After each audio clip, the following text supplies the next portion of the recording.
తండ్రి కుమార పరిశుద్ధాత్మ త్రియేక దేవుని నామానికే స్తుతిని మహిమను చెల్లిస్తూ మీ అందరికీ నా శుభములు. ఈ రోజు మన వాక్య ధ్యానం యోహాను సువార్త 1వ అధ్యాయం 1 నుంచి 3 వచనాల వరకు ఒకసారి చదువుదాం. ఆదియందు వాక్యముండెను, వాక్యము దేవుని యొద్ద ఉండెను, వాక్యము దేవుడై ఉండెను. 2వ వచనం, ఆయన ఆదియందు దేవుని యొద్ద ఉండెను, సమస్తమును ఆయన మూలంగా కలిగెను. 3వ వచనం, కలిగి ఉన్నదేదియు ఆయన లేకుండా కలగలేదు. ఇదంతా మనం గమనిస్తే ఆదియందు వాక్యముండెను అని యోహాను రాశాడంటే సృష్టి ప్రారంభం గురించి కాదు గాని సృష్టికి ముందే ఉన్న నిత్యుడగు దేవుని గురించి రాస్తా ఉన్నాడు. వాక్యము దేవుని యొద్ద ఉండెను, ఆ వాక్యమే దేవుడై ఉండెను అని రాయబడిన ఈ వాక్యము ఆనాటి ఆ ప్రజలకు ఈనాటి మనకు ఏమని తెలియచేయటానికంటే యేసుప్రభువారు కేవలం 2000 సంవత్సరాల క్రితం ఉనికిలోకి వచ్చిన వ్యక్తి కాదు, ఆయన ఆది సంభూతుడు అని తెలియచేయటానికే వ్రాయబడిన మాట ఇది. ఇంకా ఆ వాక్యమే దేవుడై ఉండెను అని రాసి 14వ వచనంలో తెలియచేస్తున్నాడు ఆయనే యేసుక్రీస్తు అని. కాబట్టి యోహాను 1:1లోని వాక్యము ఇంకా 1:14లోని అంటే యోహాను సువార్త 1:14లోని వాక్యానికి మన మధ్య నివసించిన వ్యక్తి ఒక్కడే, అతడే యేసుక్రీస్తు ప్రభువారు. యేసుప్రభు కేవలం ఒక చరిత్రలో పుట్టిన మనిషి కాదు, ఆయన నిత్యమైన దేవుడు, సృష్టికి ముందే ఉన్న వాక్యమై ఉన్నవాడు, మన రక్షణ కోసం మన మధ్యకు వచ్చినవాడు అని మొదటి వాక్యంలోనే ఒక గొప్ప సత్యాన్ని తెలియచేశాడు ఈ యోహాను. ఈనాటి లేఖన భాగంలో నుంచి 2వ వచనాన్ని మనం గమనిస్తే ఆయన ఆదియందు దేవుని యొద్ద ఉండెను అని యోహాను చెప్పినప్పుడు యోహాను ఇక్కడ ఒక గొప్ప సంగతిని మనకు తెలియజేస్తా ఉన్నాడు. దేవుడు ఒక్కడే అయినప్పటికీ ఆయనలో బహుళత్వం ఉందని మనకి తెలియజేస్తా ఉన్నాడు. అంటే తండ్రి మరియు కుమారుని మధ్య ఉన్న నిత్యమైన సాన్నిహిత్యాన్ని గురించి మనకి ఇక్కడ చూపిస్తా ఉన్నాడు. వెంటనే వచ్చే వాక్యాలలో మనకు కనబడుతుంది సమస్తమును ఆయన ద్వారానే కలిగెను అని. ఈ మాట రాయడం ద్వారా యేసుక్రీస్తు ప్రభువారు సృష్టిలోని భాగం కాదు గాని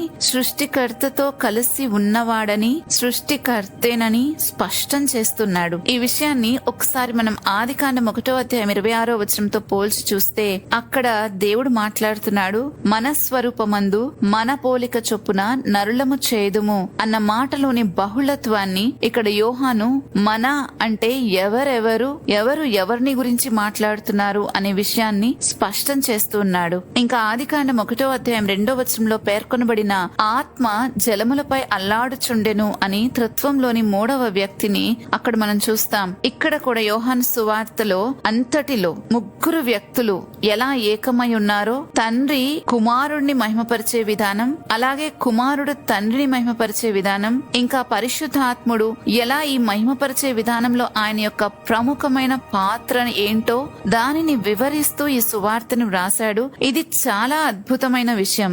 దేవుడు ఒక్కడే కానీ 3 వ్యక్తులు విడదీయలేని ఏకత్వంలో ఉన్న సంబంధంగా ఉన్నారు. ఎలాగైతే మనలో ప్రాణము, ఆత్మ, దేహము మూడిటిని మనం విడివిడిగా పిలుచుకున్నప్పటికీ ఒక్కటై ఉన్నామో, అలాగే త్రిత్వదేవుని పోలికలో సృష్టింపబడిన మనల్ని మనం చూసుకున్నప్పుడు సృష్టికర్త యొక్క నమూనా మనలో చక్కగా కనబడుతుంది. మనకు చాలా చక్కగా త్రిత్వదేవుని యొక్క స్వరూపము అర్థమవుతుంది. అయితే చాలా మంది అడుగుతారు, త్రిత్వము అనే పదము బైబిల్లో ఎక్కడైనా ఉందా, మనం ఎందుకు పిలుస్తున్నాము అని. త్రిత్వము అనే పదం బైబిల్లో లేనప్పటికీ దాని కాన్సెప్ట్ ఉండటంతో దానికి ఒక పేరును మన పెద్దలు నిర్ణయించారు. ఆ పేరు ఆ కాన్సెప్ట్ కి తగినట్లుగా ఉన్నందువలన ఆ పేరుని ఫిక్స్ చేయడం జరిగింది. ఈ సువార్తలో యేసుప్రభువారు తనను తాను దేవుని కుమారునిగా, తండ్రితో సమానునిగా ఎన్నోసార్లు ప్రకటించుకున్నారు. యూదులు కూడా ఇశ్రాయేల్ ను దేవుని కుమారుడుగానే పిలిచేవారు, కానీ అది ఒక సంబంధ పదం మాత్రమే.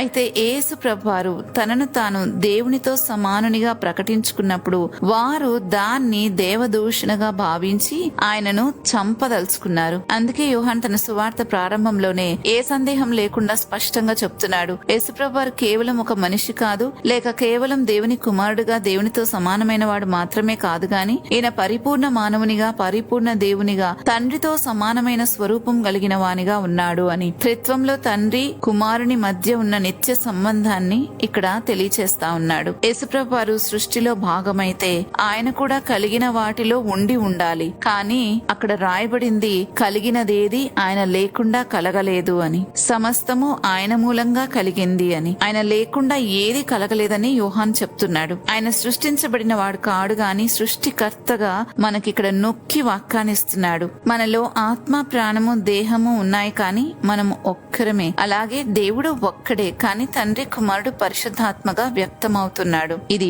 పూర్తి పోలిక కాదు గాని అర్థం చేసుకోవటానికి సహాయం చేసే ఉదాహరణగా నేను ఈ విషయాన్ని మీతో చెప్తున్నాను, మన ప్రాణాత్మ దేహాలను గురించి. ఈ యోహాను సువార్త మొదటి 3 వచనాల్లోనే మన విశ్వాసానికి గొప్ప పునాది వేశాడు యోహాను. యేసుప్రభు ఎవరు, ఆయన ఎక్కడి నుండి వచ్చాడు, ఆయన స్వరూపం ఏంటి అన్న ప్రశ్నలకు స్పష్టమైన సమాధానం ఇక్కడే ఉంది. ఆయన ఆదియందు ఉన్నవాడని, దేవుని యొద్ద ఉన్నవాడని, ఆయనే దేవుడని, ఆయన ద్వారా సమస్తము కలిగింది అని. యేసుప్రభు వారు కేవలం చరిత్రలో పుట్టిన వ్యక్తి మాత్రమే కాదు, ఆయన నిత్యమైన దేవుడు, మన రక్షణ కోసం మన మధ్యకొచ్చిన సృష్టికర్త. దేవుడు ఒక్కడే, ఆయన తండ్రిగా ప్రేమిస్తున్నాడు, కుమారునిగా రక్షిస్తున్నాడు, పరిశుద్ధాత్మగా మనలో నివసిస్తున్నాడు. ఇది అర్థం చేసుకున్నప్పుడు నిజంగా మన విశ్వాసం బలపడగలదు. లేఖనాలను సరిగా అర్థం చేసుకోగలుగుతాం. వాక్యాన్ని సరిగా అర్థం చేసుకున్నప్పుడు మాత్రమే దేవుని గురించి మనకు స్పష్టమైన అవగాహన కలుగుతుంది. దానిని బట్టి మన జీవితము రైట్ గా మారగలదు. లేకపోతే మనం కూడా తప్పు దావలో నడుచుకుంటాం. దేవుని గురించిన సరైన అవగాహన మనకు లేకపోతే మన జీవితం కూడా ఎంతో అస్తవ్యస్తంగా ఉంటుంది. ప్రార్థించుకుందామా? తండ్రి, కుమార, పరిశుద్ధాత్మ త్రియేక దేవా, నీకే స్తోత్రాలు చెల్లిస్తున్నాం. తండ్రి, మిమ్మల్ని గురించి స్పష్టమైన అవగాహన కలిగేటట్లుగా మీరు మా కోసం ఈ లేఖనాలను రాయించిన విధానాన్ని బట్టి, నీ సేవకులను మీరు వాడుకున్న విధానాన్ని బట్టి మీకు స్తోత్రాలు చెల్లిస్తున్నాం. తండ్రి, నిజంగా అయ్యా మీ గురించి సరిగ్గా మేము అర్థం చేసుకోకపోతే మీ ప్రతి మాట కూడా అపార్థం చేసుకుని తప్పుదోవలో నడిచే అవకాశం మా జీవితంలో ఎంతైనా ఉంది గనక ప్రతి దానిలోనూ ప్రభా సత్యం ఎరుగునట్లు మా కళ్ళు తెరవమని ప్రార్థిస్తున్నాను. నాయన, మేము చీకట్లో కాక వెలుగులో నడిచినట్లుగా మీ కృప మాపై మెండుగా కుమ్మరించమని, ఇక మీదట మేము చేయబోయే ధ్యానాల్లో కూడా మీరే మాకు తోడై ఉండి పరిశుద్ధాత్మ నడిపింపును దయచేయమని వేడుకుంటూ ఈ మనవులన్నీ యేసుక్రీస్తు ప్రభువారి నామంలో బ్రతిమాలుతున్నాము తండ్రి, ఆమేన్. రేపటి ధ్యానంలో మళ్ళా తిరిగి కలుద్దాం. అంతవరకు దేవుని కృప మనందరికీ తోడైనను గాక. ఆమేన్.